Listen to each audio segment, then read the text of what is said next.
All right, today we're doing something a little different. We're not just solving a math problem. Nope, we are pulling off a heist. Our mission? To crack the code of a GCSE exam question and walk away with every single mark. So here it is, our target. Question 12 from a higher tier, non-calculator paper. It's worth 4 marks, and you know what? We are going to get every single one. So here's our plan of attack. First, we'll scope out the mission. Understand the challenge. Then, we'll crack the code and plan our solution. After that, we get to the really good stuff. We're going to look at the examiner's secret playbook to see exactly how they hand out the marks. Right, first things first. Any good heist starts with a bit of recon. We need to analyze our target, figure out its defenses, and understand exactly what we're up against. Okay, so what are we dealing with here? We've got 3 spheres, A, B, and C. We're given the volumes for A and B. Then there's a clue. The radius of sphere C is half of B's. And the final prize? We need to find the ratio of the surface area of A to C, and this is key, the answer has to be in integers. Every problem like this has a weak spot, a way in. And for this one, it's all about how you organize the information. If we lay everything out clearly, the path to the solution just appears. Let's break this down. We have the volume for spheres A and B.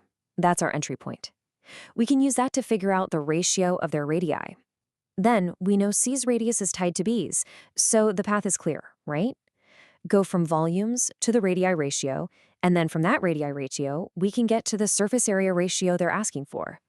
Okay, plan's in place. It's go time. Now we execute the solution, and we're going to show every single step of our working. This is absolutely crucial, and you're about to see why. We're going to do this in 3 clean moves. First, get the radii ratio for A and B. Second, link that to sphere C to get the ratio for A and C. And for the final move, we convert that length ratio into the surface area ratio. Simple, clean, and very effective. And just like that, we have our answer, 64 to 25. But hold on. Getting the answer is just cracking the safe. Now we have to get the goods out. And this is where the real heist begins. So here's the part that most people miss. It's not just about getting the right answer, it's about understanding how you get the marks. To do that, we need to peek at the examiner's secret playbook, the mark scheme. This thing tells us exactly what they're looking for.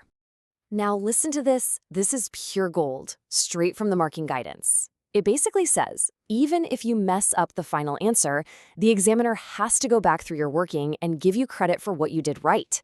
Your working is your safety net. And this is what that playbook looks like. See those little codes, M1, A1? That's the examiner's language. They don't just see a bunch of numbers. They're trained to spot specific methods and processes. Our job is to give them exactly what they're looking for. So let's quickly decode this, right? P marks are for process, showing you've started on the right path. M marks are for method, using the correct bit of math. And A marks are for accuracy, getting the final number right. To get our 4 marks, we need to hit a combination of these. All right, let's put it all together. Let's rewind and walk through our solution for question 12 again, but this time we're going to see where we cash in. This is the payoff. Okay, remember step 1? We took the volume ratio, 64 to 125. We showed we knew that to get to the radii, we needed to find the cube root. That gave us 4 to 5. And boom, that's our first mark, a P1 mark for starting the correct process. Just for that one idea, we're already on the scoreboard. 1 mark secured. Next up, we had to connect sphere A to sphere C. We had A to B as 4 to 5, and since C's radius is half of B's, the B to C ratio is 2 to 1. We found a common term for B, and that led us straight to the A to C ratio of 8 to 5.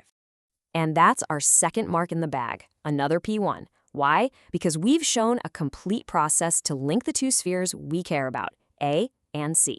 We've laid out the whole logical trail for the examiner. Now for the third move. We have to remember the rule. Surface area is proportional to the radius squared. So we took our length ratio, 8 to 5, and we clearly wrote down that we needed to square both sides. And that right there earns us the crucial M1, the method mark. This tells the examiner we understand the fundamental math principle here. This isn't guesswork, it's knowledge. 3 out of 4 marks are now ours. And finally, we do the easy bit. 8 squared is 64. 5 squared is 25. We write down our final answer nice and clean in the integer form they asked for. And that is the final A1, the accuracy mark. Mission accomplished. All 4 marks are secure. See, we didn't just stumble upon the answer, we built a case for it step by step, proving we deserved every single point. So let's step back for a second. What's the real treasure we've unlocked here? It's bigger than just 4 marks on one question. Here's the biggest takeaway. The real secret is that your working out is the answer. It's the story you tell the examiner of how you got there. Each step is a chance to pick up a mark. The final number? That's just the last line of the story.